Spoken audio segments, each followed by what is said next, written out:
साथ अनुष्का राय और आप देख रहे हैं न्यूज हलचल इंडिया। आइए बढ़ते हैं आज की बड़ी खबरों की ओर। देश के युवाओं की सबसे बड़ी समस्या है बेरोजगारी, जिसे लेकर कल मध्य प्रदेश के बड़वानी जिले के बेरोजगार युवाओं ने दंडवत रैली निकालकर बड़वानी कलेक्टर महोदय को मुख्यमंत्री शिवराज सिंह चौहान के नाम आवेदन सौंपा। सैकड़ों की संख्या में पहुंचे युवाओं ने एक दिन का धरना प्रदर्शन कर एक बार फिर से व्यापम घोटाले को हवा दे दी है। युवाओं ने बताया कि एक तरफ तो शिवराज जी चौहान अपने आप को हमारा मामा कहते हैं, तो दूसरी ओर उन्हीं भांजे भांजियों को बेरोजगारी की कगार पर खड़ा कर दिया है। इसी को लेकर यह चेतावनी रैली निकाली गई थी। इसके बाद बड़े आंदोलन की चेतावनी भी दी गई है। आज भारत की स्थिति ये है, बेरोजगारी में सबसे नंबर 1 है। सबसे बड़ी बात यह है कि जब एक रिपोर्ट पढ़ी हमने तो उसमें पाया गया कि एक घंटे में 3 बेरोजगार युवा सुसाइड कर रहे हैं, आत्महत्या कर रहे हैं। तो फिर भी सरकार इस ओर ध्यान क्यों नहीं दे रहे हैं? वर्तमान में आपने देखा होगा मध्य प्रदेश में बेरोजगारी में नंबर 1 है। जब एक व्यापम की पहले व्यापम था, उसमें घोटाला होता था, व्यापम का नाम बदल कर उसका पीईबी कर दिया। लेकिन पीईबी में अभी देखने को बीच में मिला कि एग्रीकल्चर विभाग में जो भर्तियां थी उसमें डायरेक्ट पेपर लीक हो गए या पता नहीं कैसे क्या होते, वो सबसे बड़ा घोटाला हुआ है और ये अंदेशा हुआ है। हम ये सरकार से मांग करते हैं कि ये पीईबी व्यापम को खत्म करके एक आयोग बनाया जाए ताकि विद्यार्थियों को भर्तियों के इधर भागना नहीं पड़े। वो उनका एक टाइम लाइन हो, उसी टाइम लाइन में उनकी भर्ती हो, वैकेंसी निकले और तत्काल रिजल्ट आके उनका मतलब एक नौकरी लग जाए। वो आज जिला मुख्यालय पर किस तरीके का विरोध प्रदर्शन क्या किया, कहाँ से आए और कहाँ पहुँचे? जिला हमने दंडवत बैठकें लगाई है और परिणाम क्या है कि मामा आप तो भर्ती निकाल दो, कब तक बेरोजगार युवा इधर उधर भटकते रहेंगे, आत्महत्या करते रहेंगे। आप भांजे भांजे बोलते हैं तो इन भांजे भांजिया आपको बताना चाहते हैं मामा कि आपके दंडवत प्रणाम कर रहे हैं, आप तो नौकरी दे दो, कब तक हम भटकते रहेंगे। अब 150 किलोमीटर 200 किलोमीटर दूर से हम कोचिंगों में लाखों रुपए खर्च करते हैं और इतना तैयारी कर रात दिन पढ़ाई करने के बाद भी जब पैसे स्कैम हो जाते हैं, भ्रष्टाचार हो जाते हैं तो सुसाइड करने के अलावा कोई चांस नहीं बचता है। तो मामा आपके भांजे भांजियों को बचा लो, यही निवेदन है आपसे। आंदोलन है और दंडवत प्रणाम करते हुए क्यों जाना पड़ रहा है?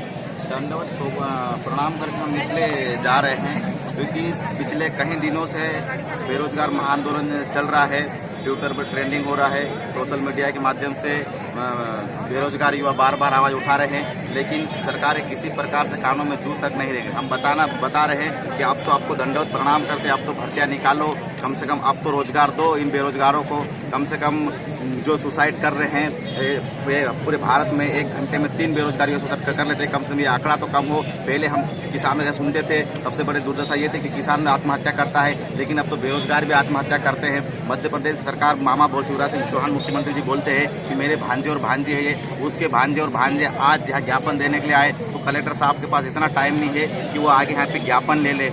और सबसे बड़ी बात रोजगार की बात है, तो रोजगार ना तो भर्ती नहीं वर्ग 2 के निकाला, तो ना तो वर्ग 3 के अभी तक नियुक्ति दे रहे हैं, वर्ग 3 के अभी तक कई सालों से अटका हुआ मामला है। और सबसे बड़ी बात व्यापम के बाद में पीईबी घोटाला हुआ है और इस पीईबी के अंतर्गत एग्रीकल्चर के जो छात्र थे, एग्रीकल्चर पूरे पेपर उसमें बिक गए। तो ये सबसे बड़ा अंदेशा हमको लग रहा है। हम घर से दूर रहकर इतनी कठिन परिस्थिति हम लोग पढ़ाई करते हैं, हम ये चाहते हैं कम से कम हमारे साथ स्कैम नहीं हो, तो हमको रोजगार मिले ताकि हमने जो पढ़ाई करी उसका सही हमको मूल्यांकन मिले।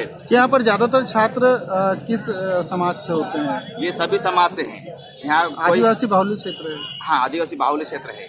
गरीबी ज्यादा रहती ये सर, गरीबी ज्यादा है। और यहाँ से 150 किलोमीटर इंदौर में रह के पढ़ाई करते हैं, यहाँ से बढ़वाने में 150-200 किलोमीटर एक टाइम भोजन करके पढ़ाई करते हैं। लेकिन जब पता चलता है कि जब घोटाले हो जाते हैं और सोचते हैं कि यार नौकरी इसलिए नहीं मिली, कम से कम हमारी पढ़ाई में दिक्कत होगी। लेकिन जब हम देखते हैं ऊपरी लेवल पर बड़े बड़े घोटाले, अमीर लोग होते हैं, अपने बच्चों के लाखों रुपए देकर, आपने जैसे देखा होगा व्यापम में, और सीटें उठा लेते हैं। हम ये चाहते हैं कि इसका एक आयोग, बाकायदा आयोग बने और आयोग के माध्यम से मध्य प्रदेश में जितने भी बेरोजगार हैं उनको नौकरी मिले। यहाँ पर जो छात्र बैठे हैं उनके पास कौन सी डिग्री होती है, उसके बाद उनको नौकरियाँ नहीं मिलती है?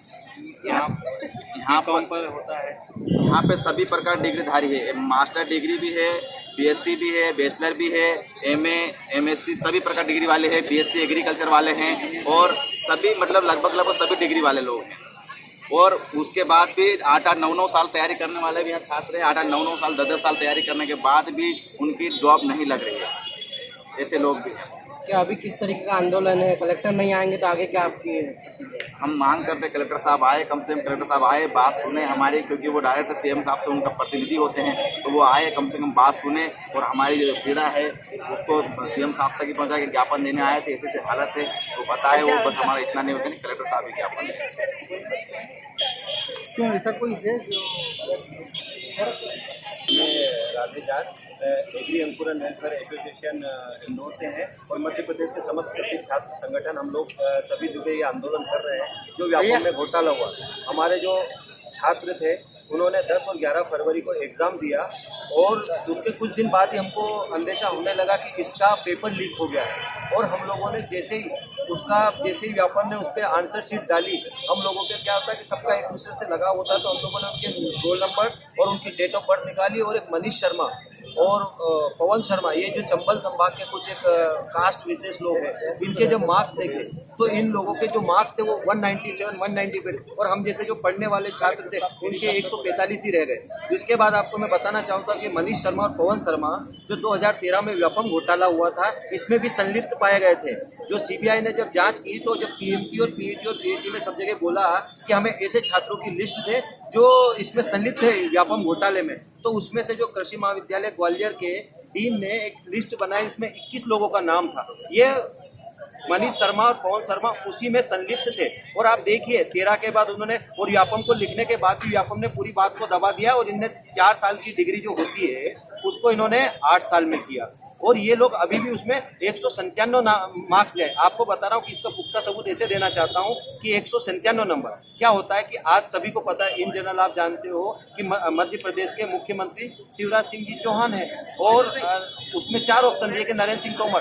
तो इन लोगों ने सभी छात्रों ने तो जो पढ़े लिखे थे उन्हें तो लगाया शिवराज सिंह जी चौहान मुख्यमंत्री है, इन लोगों ने लगाया नरेंद्र सिंह तोमर, जो कि व्यापम ने भी वही आंसर गलत किया। तो ये पहले से ही ऐसे तरह के 4 क्वेश्चन थे उसमें। तो हम आपको ये बताना चाह रहे हैं कि ये पूरी तरीके से घोटाला हुआ है, ये व्यापम 2 हुआ है और व्यापम कुख्यात है जान लेने की। कौन सी एग्जाम थी ये थी आरएओ और एसएडीओ कृषि विभाग के रिक्त पद थे और इसमें 863 पदों पे ये वैकेंसियां निकली थी। 21,600 पदों पे वो लोगों ने फॉर्म भरा था। तो हमारा दूसरा रोजगार के लिए भी आंदोलन है, इसलिए रोजगार के लिए आंदोलन है कि आप देखिए 863 पद तो भर दिए, उसके बाद जो अगर आप देखो 20,000 लोग कहाँ जाएंगे ये छात्र। हम उस रोजगार के लिए भी लड़ाई लड़ना चाहते हैं और इसको जन आंदोलन बनाना चाहते हैं। जन आंदोलन रहेगा और 15 मार्च तक पूरे मध्य प्रदेश के हर जिले से भोपाल पहुंचने वाले ये।